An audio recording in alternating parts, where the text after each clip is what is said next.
Good evening, ladies and gentlemen. My name is Apoorv Malik, and I welcome you all here in this webinar session being conducted by TNV Academy as the host of the day. It gives me immense pleasure to introduce our guest speaker for today's webinar, Mr. Ajay Bajpai. In this webinar today, Mr. Ajay Bajpai will discuss about role of lead auditor as per ISO 19011. Mr. Ajay Bajpai has audited several organizations for various management system standards and has helped several others for their implementation. Our distinguished speaker, Mr. Ajay Bajpai, has done his bachelor's in engineering in metallurgy stream. He is also a lead auditor in ISO 9001, 14001, 45001, 37001, 22000, 27001, 13485, 22301, and 50001 standards respectively. He has an industrial experience of around 15 plus years as implementer of management system standards and around 32 plus years in auditing and certification. He has been imparting training to a number of organizations, entrepreneurs, and individuals on various topics related to ISO terminologies and their certification and implementation. It was just a brief introduction of our guest speaker today. And now, ladies and gentlemen, please join me in welcoming Mr. Ajay Bajpai. I may request Mr. Ajay Bajpai now to please take over and start the webinar. Thank you, Apoorv, and other participants in this webinar. I welcome you for the discussion on to the role of lead auditor, which is one of the requirements for conducting of the management system auditing. And the reference as is we have been understanding in last webinars, and this also we will discuss. It's from ISO 19011, which is the Bible for all management system auditing and certification purposes. So we have a terminology called auditor and then lead auditor. In lead auditor courses, we understand that after qualifying the lead auditor examination, after attending the 40 hours of course, a candidate becomes auditor. Then he, after conducting a few audits, as we have discussed earlier, he becomes observer, then auditor, and then finally he achieves the category of lead auditor. So lead auditor and team leader, these are the terms used by most of the training organization and certification bodies for second party audit, third party audit, and even in internal auditing it is equally important to understand who will be the team leader. Is he a qualified lead auditor or not? Has he achieved the category of lead auditor or not? So what is important to discuss here, that how he is going to become lead auditor and when he will become the team leader.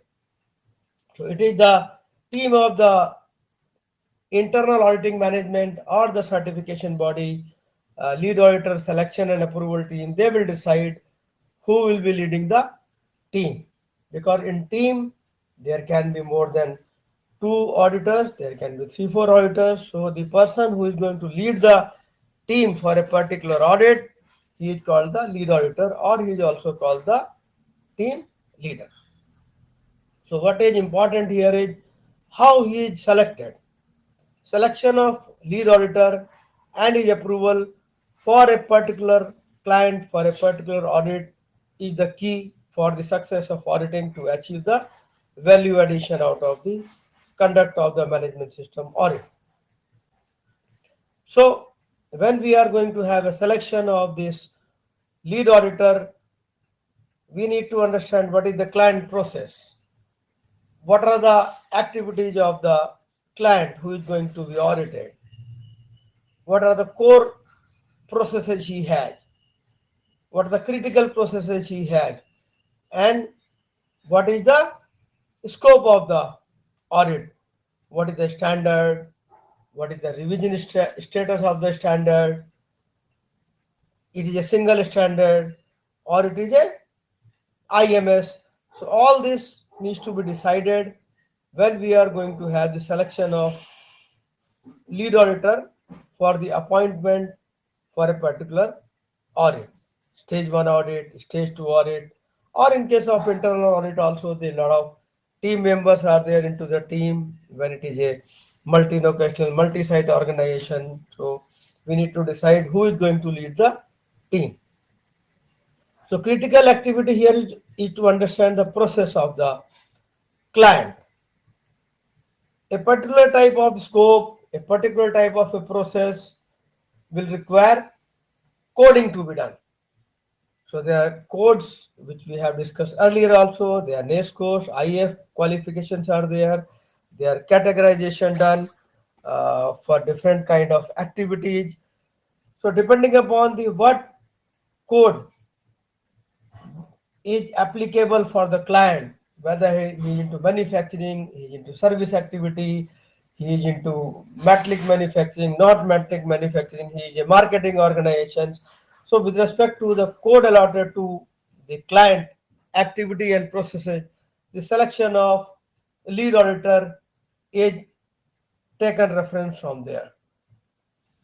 It is important because when the client's code and lead auditor qualification experience code matches, then an effective audit is conducted because both are on the same wavelength. The auditor understands the processes, he has the qualification related to that activity, he has the capability to conduct that kind of audit, he has conducted that kind of auditing in past. So he is a person who can add value in this kind of a situation where his code qualification is matching with the client code processes.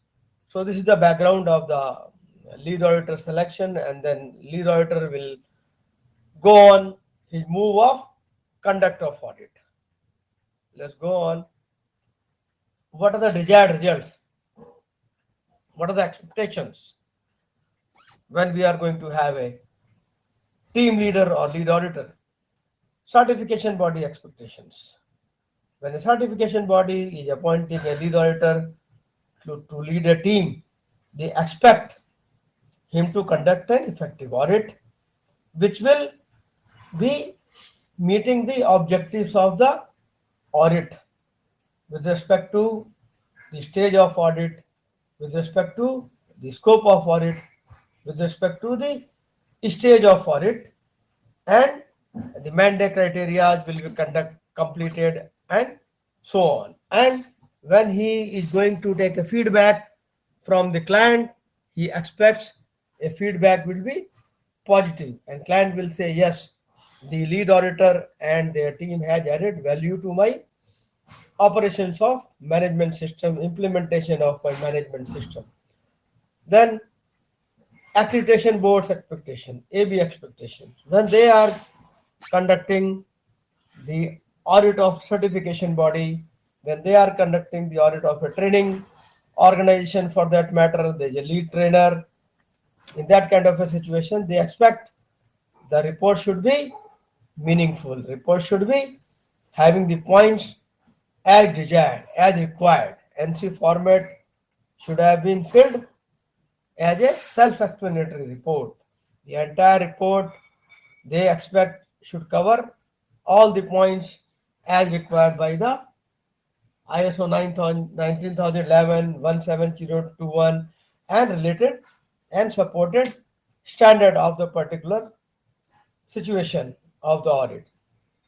So the expectations will be high from lead auditor because he is supposed to give a clear idea to via his report that yes, this is the situation of the management system implementation into this organization. Then expectation of the clients.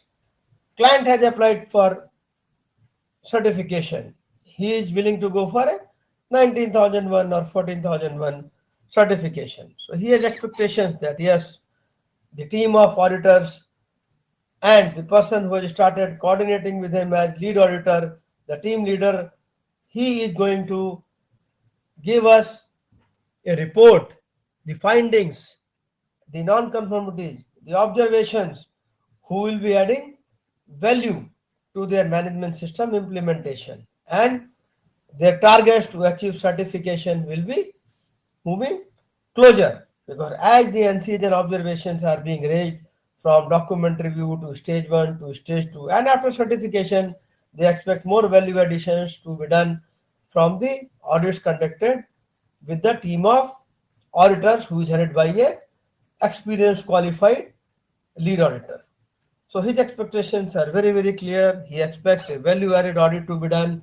His directions towards the management system implementations are becoming more and more clear, more and more, the value additions are coming into the implementation. So he has very high expectations. So if a lead auditor is not meeting to those expectations of the clients, then the feedback given to the certification body will not be up to the mark. Then team members' expectations. In a team, there can be 3, 4 auditors who is led by a team leader, a lead auditor. So other audit members, team members, they have expectations from the team leader, yes, that he will explain us, he will guide us, so that ultimately when these 2 or 3 days of audit is completed, a report is prepared, they are supported by a good audit plan, good checklist, so that the team members can complete the audit effectively in time. Because in audit, the time is always a situation of a less time always into the audit, into the hands of the team members. So they expect the team leader to guide them appropriately, because he is the person who will be reviewing the situation in between, before lunch, after lunch, before the close of the first day, before the starting of the second day, and so on. So they have a lot of expectation from the lead auditor. Audit report quality.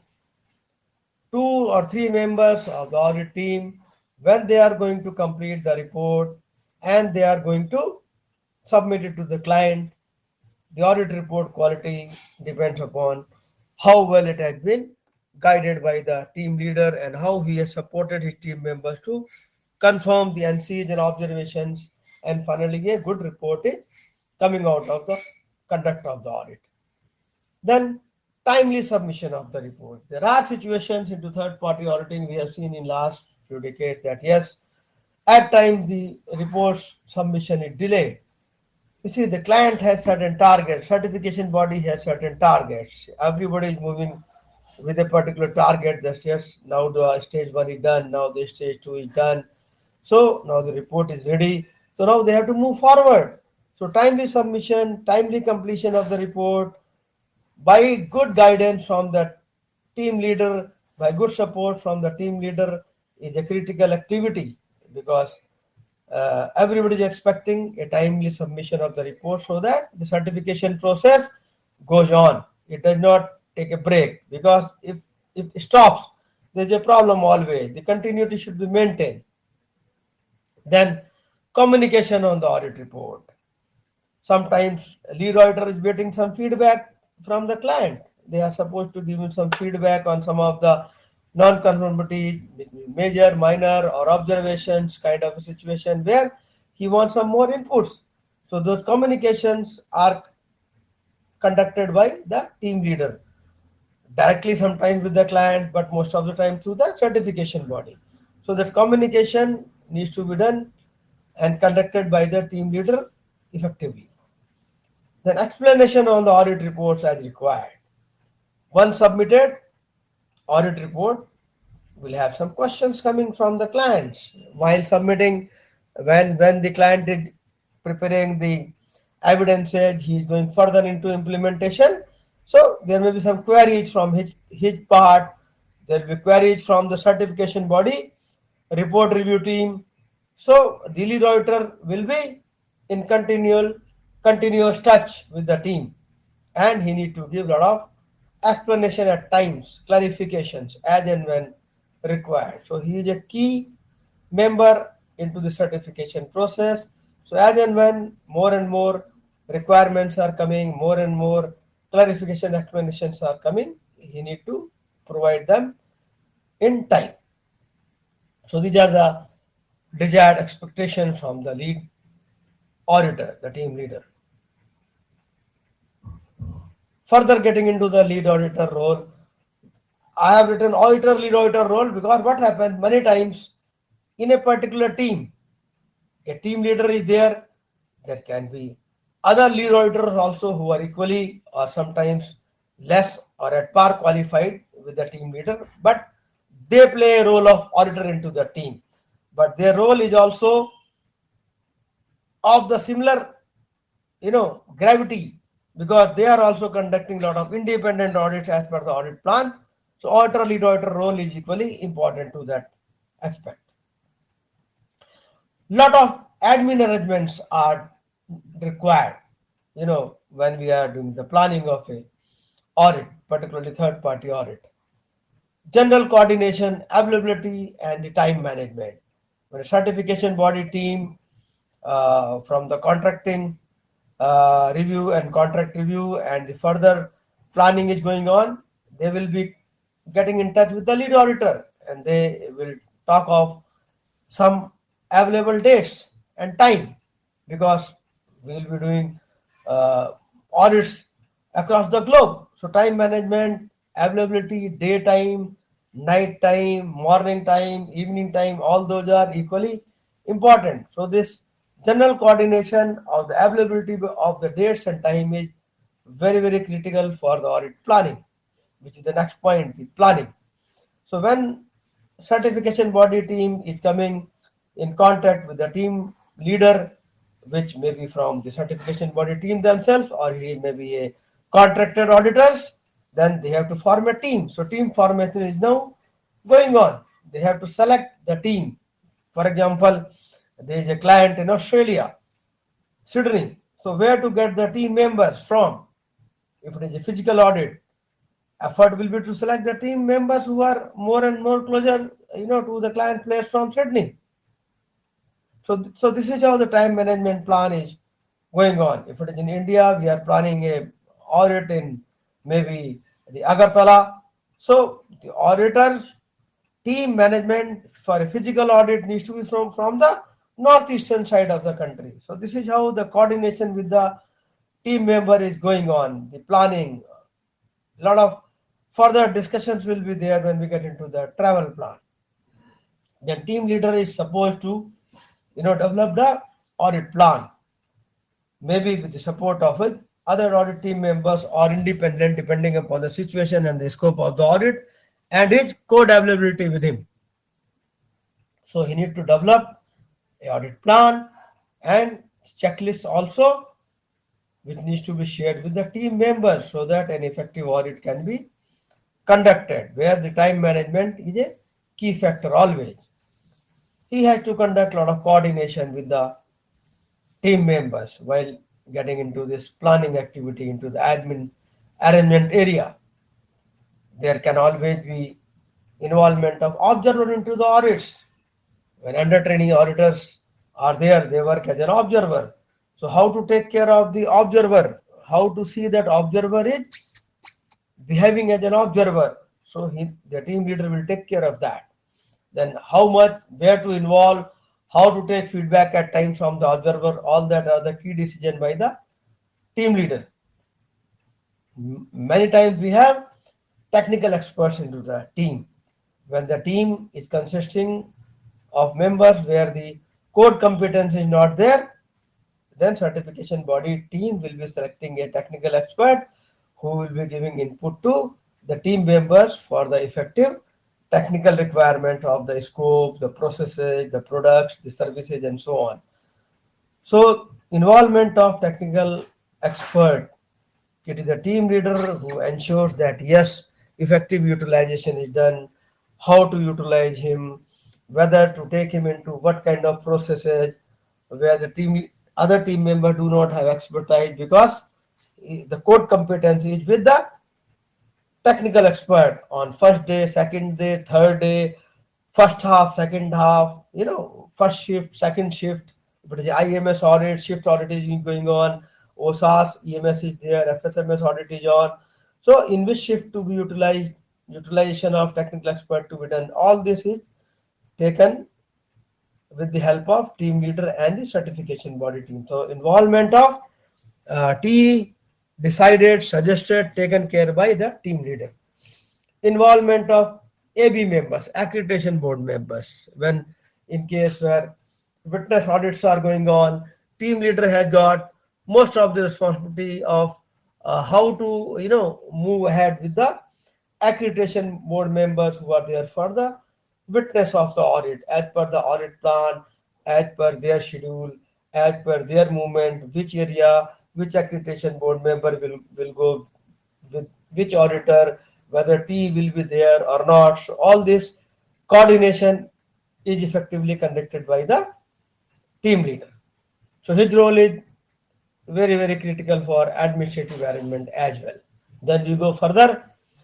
Travel plan is another very critical activity when we are into a situation of cross-country audits, multinational units, various cities, various towns are involved, or even within the same city, same town, they have to travel.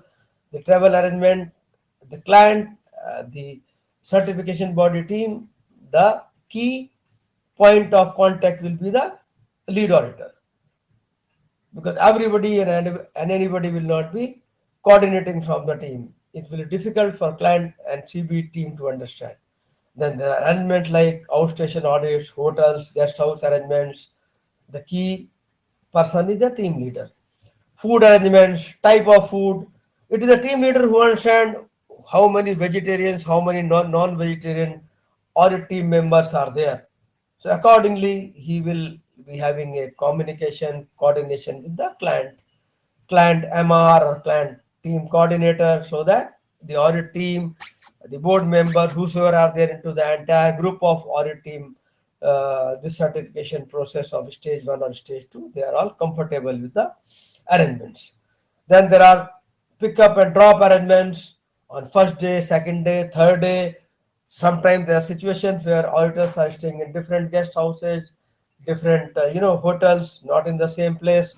So all this coordination, all this is the key person again is the lead auditor.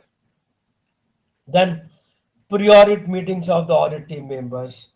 We are going to have a 3 days of audit. 4 team members are there. So the team leader will be conducting the a pre-audit meeting with the team member, so that he can brief them, because he was there before, he has seen the documents earlier, he was into stage 1 audit, and now we're in the stage 2 audit. So he will be briefing the details within the team of the auditors. Then internal meetings are going on in between of the audits also, in the beginning of the audits also. So he is coordinating all these situations with the technical expert utilization, his involvement with other team members. He also has in hand the previous audit report. Now we are in stage 2 audit, or say for example we are into a recertification audit. So the last surveillance audit report is available with the team leader. He is going to discuss with the team members that these are the areas which were of concern. These are the areas where non-conformities were under action in last surveillance audit, and so on. So the team comes on the same wavelength. What are the critical actions taken by the client? Some submissions have been done. He is aware of that. So he will be discussing in details of the what are the actions done, pending actions. Sometimes there are some future actions required. So he will be discussing all those details with the team members. So now these admin arrangements are done. So now comes the communication part. We always believe that most of the communication is conducted by the lead auditor.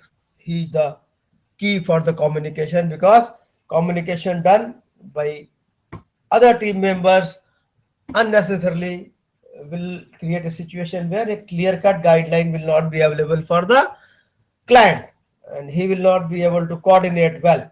So if the key communication member is the lead auditor, always best for the audit situation, and we always prefer and we always believe that, as per the requirement of the management system certifications and the requirement of the certification process. So he is the person who is communicating with the certification body, the CB, in the beginning, in the middle of the process, at the end of the audit, and maybe onwards as per the requirement. He is the key person communicating with the client. He is the one who is communicating with all team members. He is guiding all team members on key aspects of the auditing. He is the person who is also guiding and communicating with the observer. He will explain him the role of observers. He has gone through the training process, but coming to training, taking the training, and actually conducting the audits is a different situation. So when it is a practical auditing going on, he has to communicate with the observer and explain him his role adequately. He also communicates with the technical expert, because we have seen in experience many technical experts start conducting the audits. Sometimes, they are also human beings. So they also feel, yes, oh, audit is going on. They start participating into the audit. So, but it's the team leader who explain them their role, that they are not supposed to conduct the audit. Their job of team expert is to give input to the audit team members as and when required and as and when necessary and to the extent required. So he communicates with the technical expert. He also communicates with the accreditation board team member, because he knows what kind of feedback is to be given, how to, you know, do the communication of audit plan, how to communicate the non-conformity at the drafting situation, at the finalization with the accreditation board member. So he is the key into the communication situation with all the respective parties that discussed. Then what we do, we go to the opening meeting. Now we have done the preparation part is done, admin travel, all arrangements done. Now the audit team members have reached the client site. So team leader will be the master of ceremony, as we say always. He is the key person to conduct the opening meeting. So he will be the one who will be first introducing the certification body there. That yes, we are here on behalf of TNV certification private limited for the conduct of maybe FSMS audit. So, and he will say thank you to the client team for selection of TNV as their registrar as a certification body. Then he will give the introduction of team member, because he is in the command. He would have seen the biodata, the CV, the details of his team members.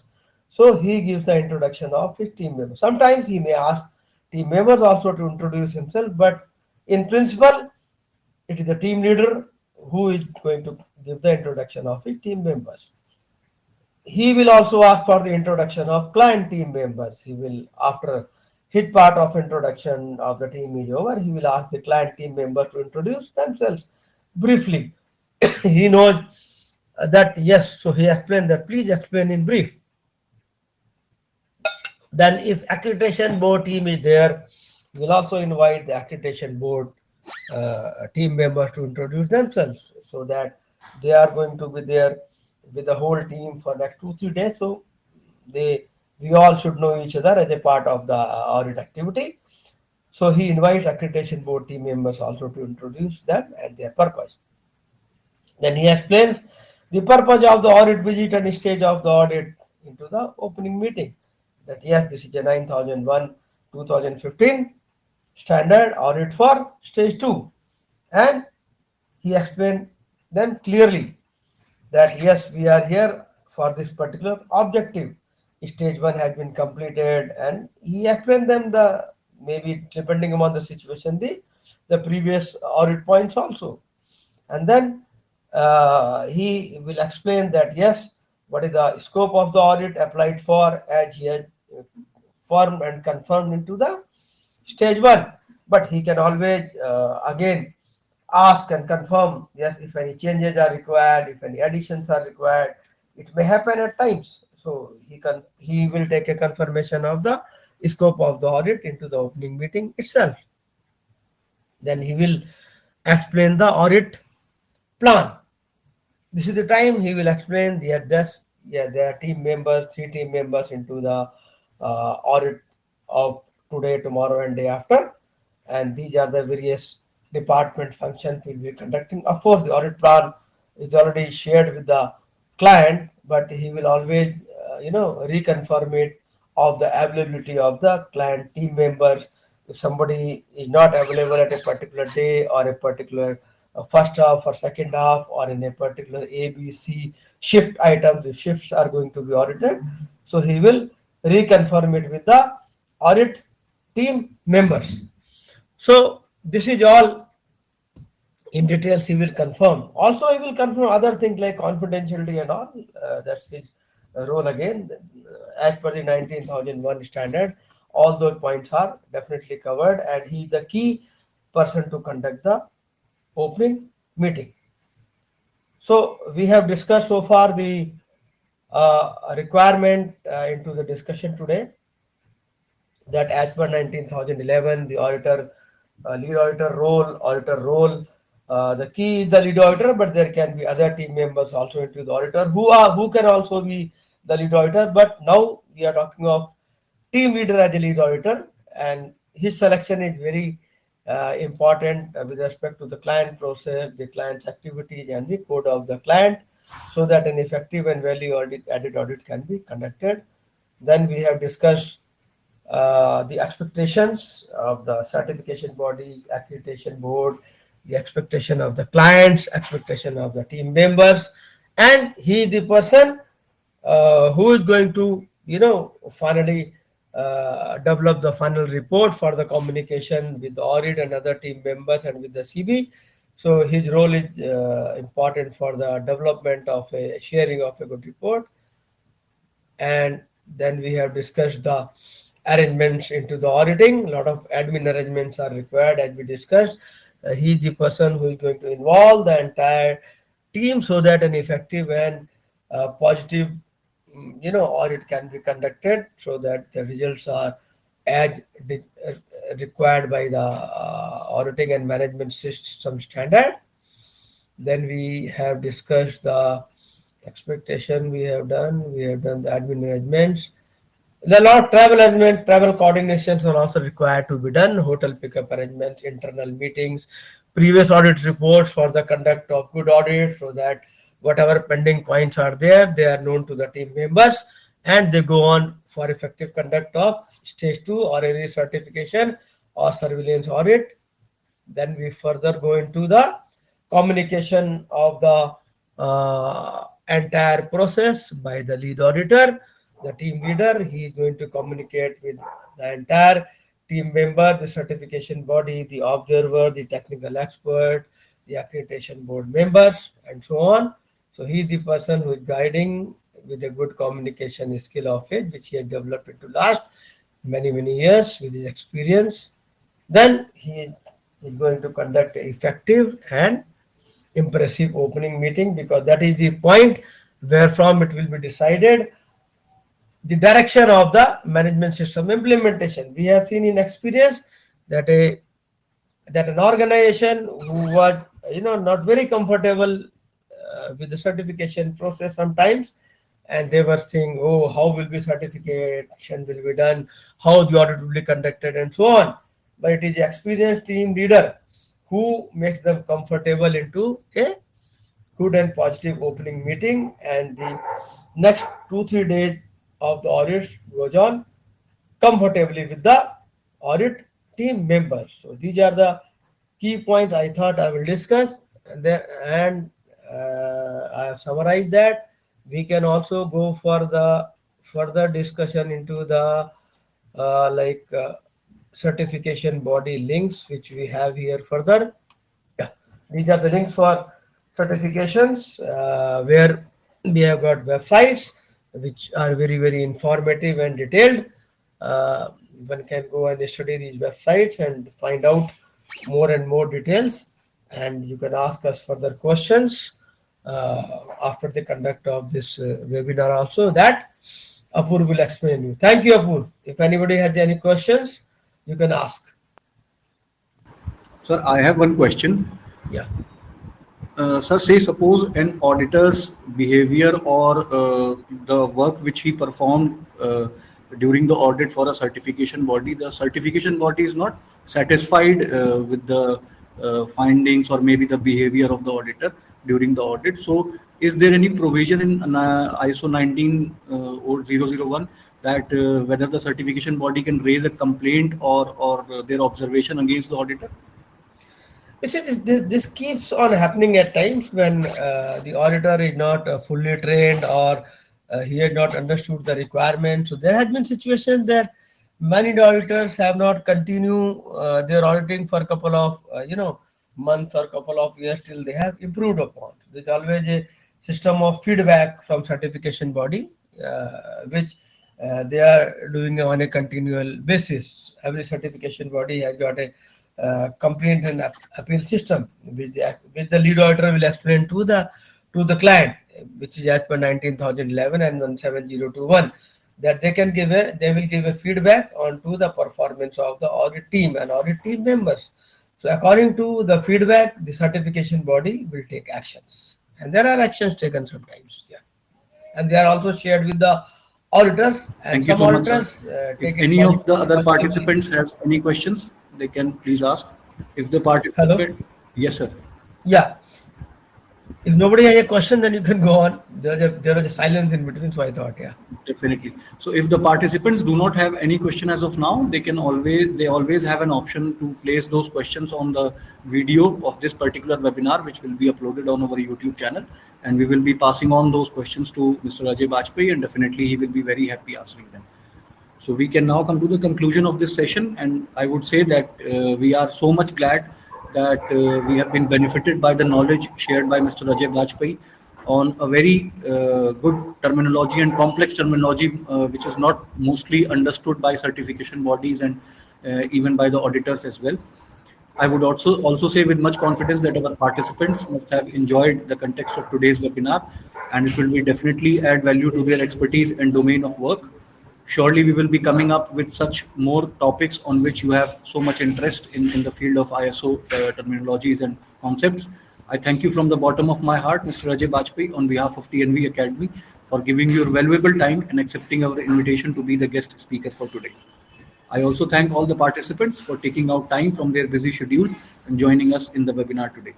I hope We to will see you all. continue. Yeah, we will continue with the lead auditor session further because we have only completed up to opening meeting. We'll go on further into the next webinar. Yeah. Exactly, sir. So we will again see you with the same topic in our next session, as just said by Mr. Ajay Bajpai. Till then, I wish you all best of luck on behalf of TNV Academy for your future endeavors. Thank you so much for your time.